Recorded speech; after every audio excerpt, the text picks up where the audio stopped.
এখন থেকেই আপনি আপনার নিজের ভাগ্যকে নিজেই নিয়ন্ত্রণ করতে পারবেন, বা আপনি আপনার ক্যারেক্টার কেমন, আপনি কোন রাশির জাতক, তার কি ক্যারেক্টার হতে পারে, আপনার জীবনে কি কি পরিবর্তন আসছে হঠাৎ করে চলার পথে, এবং সেগুলোকে আপনি কিভাবে সংশোধন করবেন, সেটা কিন্তু আপনি নিজেই বাড়িতে বসে করতে পারেন। আমাদের 12টি বাংলা মাস আছে, আর রাশিচক্রে 12টি রাশি আছে।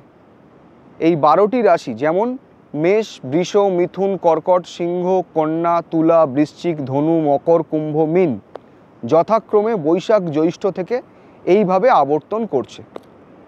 ধরে নিলাম আপনি অনেক আগেকার দিনের মানুষ এবং আপনার সঠিক জন্ম তারিখ বা জন্মের সময় কিছুই জানেন না, শুধুমাত্র এটুকুই জানেন বা বাড়ির লোকেদের কাছে থেকে শুনেছেন যে আপনার বাংলার এই মাসে জন্ম।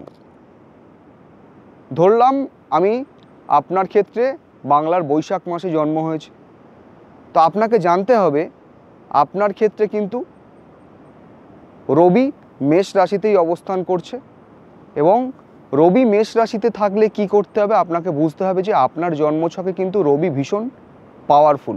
আর জানতে হবে মেষ রাশি কিন্তু একটি অগ্নি রাশি, অগ্নি রাশি এবং চর রাশি। অগ্নি মানে কি, তার মধ্যে তেজ, রাগ, জেদ ইত্যাদির মাত্রা অনেক বেশি। আর রবি এমনিতেও একটি তেজ কারক গ্রহ, রবির আলোয় সব কিছু আলোকিত হয়।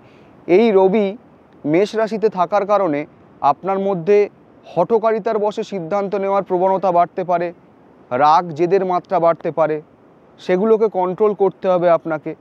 এবং রবি জানতে হবে আপনার রবি পাওয়ারফুল, অর্থাৎ আপনার আয়ু দীর্ঘায়ু, আপনার রোগ প্রতিরোধক ক্ষমতা বেশি।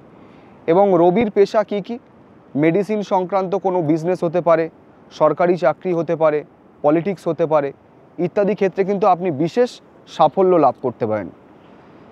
কিন্তু যদি আপনার ধরে নিলাম শ্রাবণ মাসে জন্ম, শ্রাবণ মাস অর্থাৎ কর্কট রাশি, আর কর্কট রাশিতে রবি কি হয়, রবির তেজ কমে যায়, কারণ কর্কট রাশি হচ্ছে একটি জল রাশি। রবি অগ্নিকারক রাশি আর কর্কট জল রাশি। জল আগুনে পড়লে কি হয়, আগুনের যে তেজটা প্রশমিত হয়ে যায় এবং একটি বাষ্পীয় আকারে সে উড়ে যায়। অর্থাৎ কি হতে পারে, এখানে প্রথমের দিকে ধরুন আপনার কোনো কাজ ভীষণ ফোর্সফুলি ভীষণ উন্নতি করতে পারছেন, হঠাৎ করে আপনার কর্মক্ষেত্রে ডাউনফল হতে পারে। তাহলে আপনাকে জানতে হবে আপনার শ্রাবণ মাসে যদি জন্ম হয় তাহলে আপনার কিন্তু এই প্রবলেমগুলো আপনাকে ফেস করতে হতে পারে। তো সেক্ষেত্রে কি করতে হবে, সেক্ষেত্রে সাপোজ আপনি হঠাৎ করে কোনো প্রবলেম ফেস করছেন, আপনাকে কিছু ট্রিক্স বলে দিচ্ছি। সাপোজ আপনি কোনো প্রবলেম ফেস করছেন, খুব দুশ্চিন্তায় আছেন আপনি, ওই সময় একটা সাদা পেপারে মন থেকে যে কালার বা রঙের কথা মনে আসছে সেটা কাগজে লিখতে হবে। ধরলাম সেক্ষেত্রে আপনার হলুদ রঙটা মনে এলো, তো আপনাকে জানতে হবে আপনি তার মানে বৃহস্পতির জাতক। সুতরাং সে কী করতে হবে আপনাকে, বিশেষ করে প্রত্যেক রবিবার সূর্য প্রণাম পাঠ করতে হবে, এবং হলুদ বস্ত্র, তারপরে আপনার সাদা, লাল, গেরুয়া এই বস্ত্রগুলো বিশেষ করে ব্যবহার করতে হবে। করলে কিন্তু রবির যে বলবত্তা কমে যাচ্ছে কর্কট রাশিতে থাকার কারণে, রবির তেজ কিন্তু ক্রমশ বাড়তে থাকবে এবং আপনার কর্মক্ষেত্রে সমস্ত বাধা কেটে যাবে। ধরলাম আপনার কার্তিক মাসে জন্ম, কার্তিক মাসে রবি কোথায় থাকে, রবি থাকছে তুলা রাশিতে থাকছে। মেষের সমসপ্তম রাশি হচ্ছে তুলা রাশি। মেষ রাশিতে রবি পাওয়ারফুল হয় বৈশাখ মাসে, আর তুলা রাশি হচ্ছে কার্তিক মাস। কার্তিক মাসে রবি নিচস্থ হয়ে যায়। রবি নিচস্থ হলে রবির যা কিছু পজিটিভিটি আছে সেগুলো কিন্তু নেগেটিভিটিতে কনভার্ট হয়ে যায়।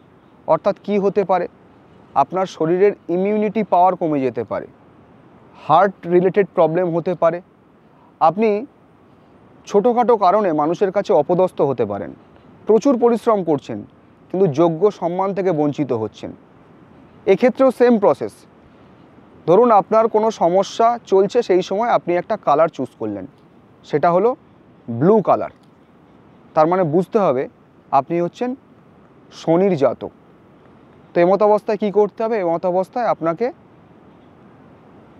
শনির প্রণাম মন্ত্র পাঠ করতে হবে, বিশেষ করে স্যাটারডে ইভিনিংয়ে, মানে সূর্য ডোবার পরে। আর দক্ষিণাকালীর পুজো করতে হবে, মানে দক্ষিণেশ্বরের ভবতারিণী মায়ের ছবি বাড়িতে রাখতে হবে। এবং দক্ষিণাকালী পুজোর বিশেষ নিয়ম হচ্ছে মায়ের মুখ থাকবে দক্ষিণ দিকে, আর নীল অপরাজিতা ফুল মায়ের পায়ে নিবেদন করতে হবে এবং নিজের মনস্কামনা মাকে জানাতে হবে। আবার ধরলাম আপনার শীতকালে জন্ম, অর্থাৎ ধরুন মাঘ মাসে জন্ম হয়েছে। মাঘ মাসে রবি কোথায় থাকে? মকর রাশিতে থাকে। বদনামের কাজ না করেও বদনামের ভাগিদার হতে হয়। রবি মকর রাশিতে, অর্থাৎ শনির হাউসে। রবি আর শনি দুজন দুজনের চরম শত্রু। রবি মকর রাশিতে থাকার জন্য প্রচুর কাজ করার পরেও আপনার কর্মক্ষেত্রে পদোন্নতি হচ্ছে না। রবি মকর রাশিতে থাকার জন্য আপনার পরিবারে কোনো গুরুজন স্থানীয় ব্যক্তির অপমৃত্যু হতে পারে। রবি মকর রাশিতে থাকার জন্য কখনো কখনো আপনার অর্থহানি হতে পারে। সেক্ষেত্রে কি করবেন? সেক্ষেত্রে প্রথম প্রতিকার হচ্ছে সোমবার আর শুক্রবার করে শিবলিঙ্গ স্নান করাতে হবে দুধ, গঙ্গা জল ও সুগন্ধি দিয়ে। এটা অবশ্যই করতে হবে। এক্ষেত্রে আপনারা অবশ্যই সুপ্রভাব, রবির সুপ্রভাব আপনারা পাবেন। কিন্তু ভুলেও ভুল রত্ন ধারণ করা চলবে না। ধরুন আপনি আপনার জন্ম তারিখ জানেন না বা জন্ম সময় জানেন না, শুধু বাংলা মাসটা জানেন। বাংলা মাস অনুযায়ী আমি যেভাবে বললাম রবির ক্যালকুলেশন করতে, এভাবে আপনারা বুঝে গেলেন আপনার রবি কোন রাশিতে আছে। হয় না যে আমাদের প্রত্যেকের কোনো না কোনো রাশিতে জন্ম, ঠিক তেমনই ধরুন আপনি আপনার রাশি জানেন না, কিন্তু আপনি জানলেন আপনার বৈশাখ মাসে জন্ম, তার মানে আপনি জানবেন যে আপনি কিন্তু মেষ রাশির ক্যারেক্টারটা পুরোটাই আপনি পাবেন। তো সেক্ষেত্রে আমি প্রত্যেককে বারবার এক কথা বলে থাকি, ভুল রত্ন কখনোই ধারণ করবেন না।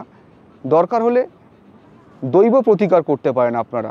হনুমান চালিসা পড়তে পারেন, যে কোনো বিপদে হনুমান চালিসা পড়তে পারেন, রবির প্রণাম মন্ত্র পাঠ করতে পারেন, সূর্য প্রণাম পাঠ করতে পারেন, দক্ষিণাকালীর পুজো করতে পারেন, তারামাকে নীল অপরাজিতা ফুলের মালা দিয়ে পুজো করতে পারেন। কিন্তু ভুলেও ভুল রত্ন ধারণ করবেন না। বিশেষ করে রবি, যদি আপনার ক্ষেত্রে চুনির প্রয়োজন না হয় তাও আপনি পড়েন, তাহলে আপনার কিন্তু হার্ট অ্যাটাকের প্রবণতা বাড়িয়ে দেবে। আশা করব এই ভিডিওটা আপনাদের সকলের খুব ভালো লেগেছে। যদি ভালো লেগে থাকে অবশ্যই ভিডিওটা লাইক করবেন, শেয়ার করবেন, আর কমেন্টে অবশ্যই জানাবেন আপনাদের কোনো মতামত থাকলে। ধন্যবাদ।